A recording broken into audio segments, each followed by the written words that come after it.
Welcome to 3 reasons you do not need permission to prioritize your well being. For those that don't know me, I'm Virginia Walton, and I'm an executive burnout coach helping women in risk management manage the risk of their own exhaustion and burnout so they can continue to succeed and do it in a smarter way than I always did. Prior to starting my coaching practice, I spent 24 years in the banking and finance industry. I worked my way from teller at a small local community bank to senior vice president of a $27 billion bank by the age of 38. I'd love to tell you I did everything perfect and exactly right to climb that corporate ladder. Not so much. I learned things the hard way, and I nearly burnt out along the way. It was not uncommon for me to be sitting at my desk late at night thinking, God, I don't want them to find me dead at my desk and wonder when.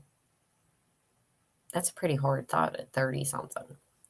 So now I take what I've learned along the way between my coaching and my own experience, and I want to help other women who particularly are in areas of risk management apply all those great techniques you use all day to manage the company's risk to your own well-being and continue to thrive and excel without sacrificing yourself. So, again, that's why we're talking today about why you don't need permission to prioritize your well-being. Last week, I was at a high school graduation ceremony where the salutatorian talked about the fact that many of them were 18 and here they had to ask permission to go to the bathroom. I'll be honest, I don't remember what her point was, so I feel bad about that. But as I listened to her, I thought, when was the last time in my life I had to ask permission to go to the bathroom? I thought it was probably high school, right? College, work, you don't need to do those things. You just go, right? You're an adult. What struck me about that was often when I ask women, what is it that you want?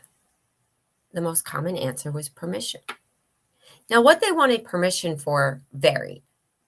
The responses ranged from more head count to things like permission to take a break, permission to say I need help, that it be okay that I can't do it all, to cry. They just needed a good cry. And the one that got me the most was, I just need permission to just break down, right?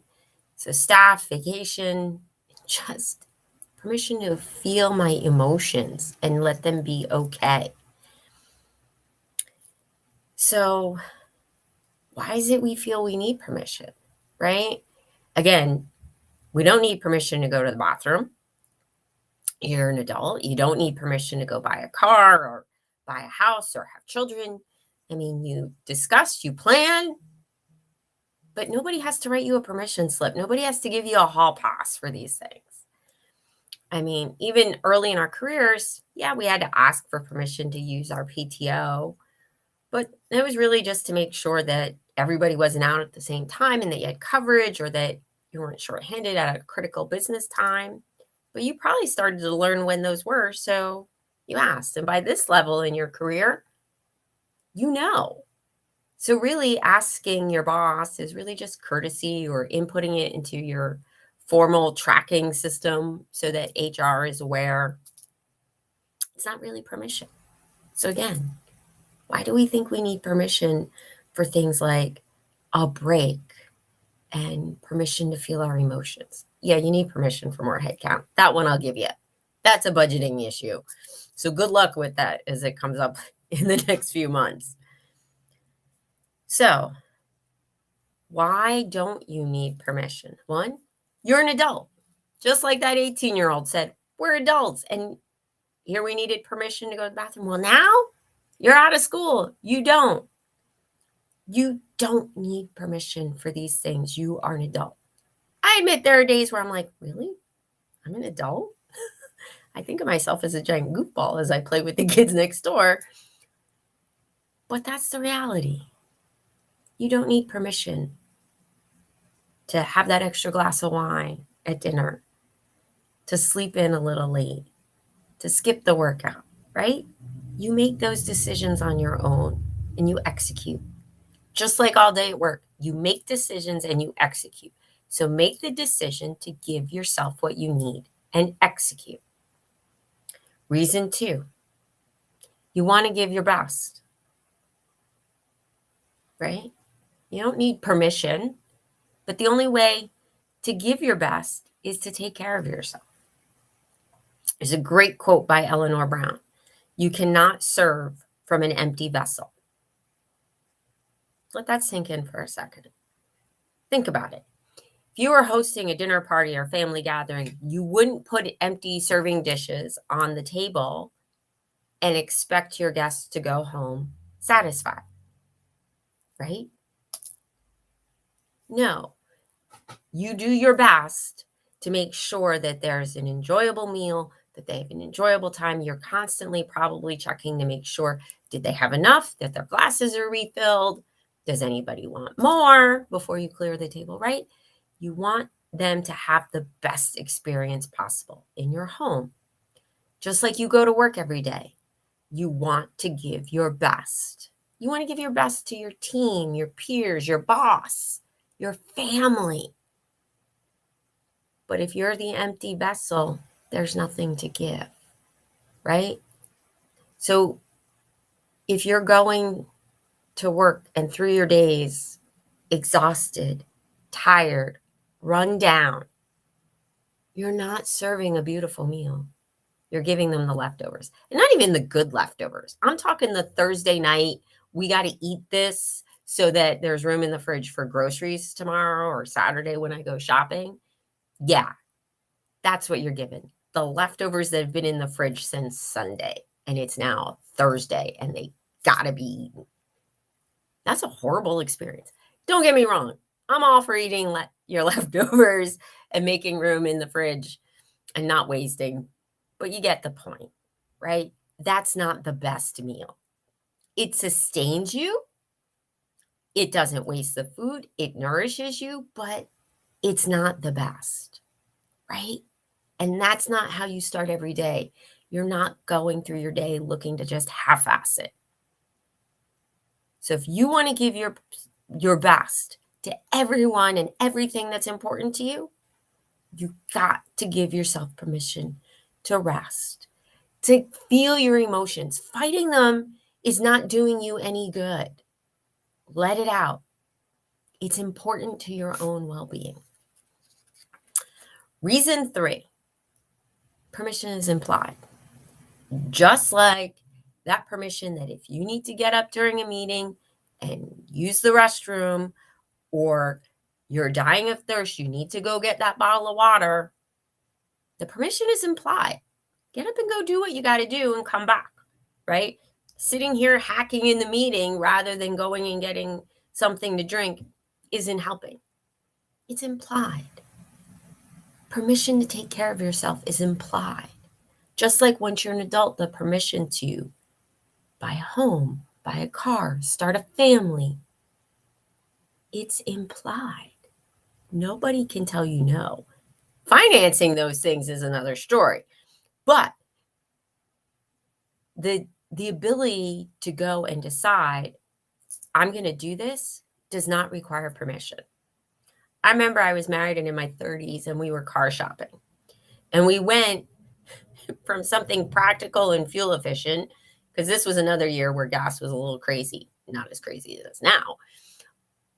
And somehow we detoured to buying a fun car. And we were looking at a couple fun cars. And I talked to my mother-in-law, and she goes, well, I'm not your mother, but, and she proceeded to lecture me like I was 16 years old and buying a car. And I needed mommy's permission. I was in my 30s. I was married. I had a house. I had a good job. I was the one paying the bills.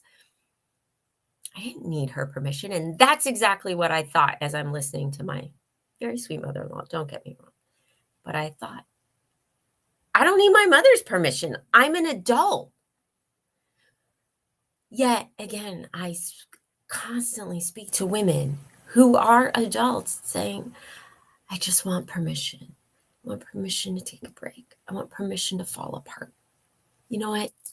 Sometimes you got to fall apart so you can rebuild. If that's what you need, do it. Because if you're trying to fight it, that internal conflict is going to wear you down. And guess what? You're not giving anyone your best because you're not feeling your best. You can't do it, right? Not to mention, you are setting an example for your team, your peers, your family. Case in point, if you were just celebrating graduation for somebody in your family, they're watching you and they think that that's the way that they need to be. They're picking up that example.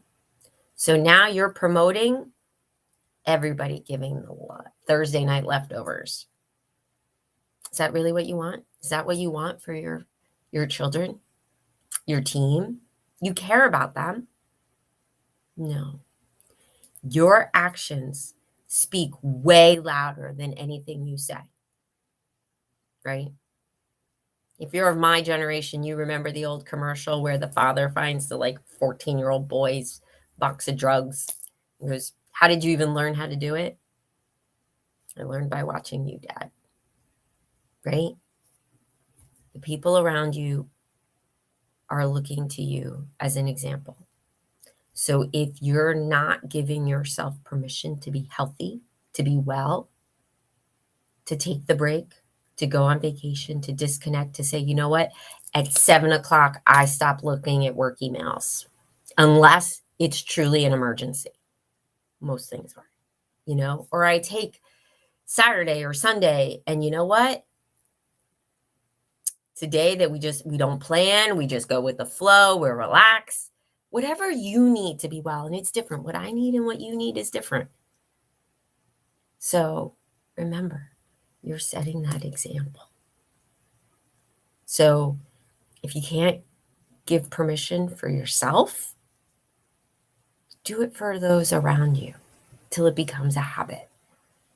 Because you're doing it so you are giving everybody the best, that you're setting an example for them to take care of themselves, because you don't want them feeling exhausted, run down, tired, just kind of going through life, basically half-assing it, because you can't give your best, even though you want to. You can't serve from an empty vessel. So if you're still sitting here thinking, no, Virginia, I need permission. I'm going to challenge you. That's what coaches do. In the next staff meeting, raise your hand, just like you would have in school, and wait till your boss calls on you, and then say, may I go to the restroom? See what kind of reaction you get from your boss and your teams, right? They're going to look at you like you've lost your mind. But that's what I'm saying. You don't need permission. You don't need permission to do what's best for you. So if you're like, this makes sense, I get it, I don't know how to start, I don't know how to shift my mind to stop feeling this way, I'm here to help. Okay. Drop me a message, drop me a comment, DM me, check out my website, virginiawalton.com. It's pretty easy to remember. And if you're like, wait, listen, I've been watching a few of these videos. I like what you're teaching, Virginia. I'd like to learn more. Next Thursday, June 30th at 7 p.m. Eastern, 4 p.m. Pacific, I'm offering a free 90-minute masterclass on just this, how to, combat burnout so you can continue to succeed and thrive. It's free. I'm going to drop the link to register because there are a limited number of seats. So even if when you look at your calendar, you're like, oh, it's the last day of the quarter, I don't know if I'll be done at work by then. Register. I'll send you the recording. It's okay. Again, life happens. You got to balance things out. So again, it's June 30th, Thursday, 7 p.m. Eastern. It'll be 90 minutes. that'll include an opportunity to get some live coaching if you want. It's not required. And obviously, if you are watching the replay, we'll have to figure something else out. But hit the link to register. So I've got you on the list, and I'm looking forward to connecting with you soon. With that, be well.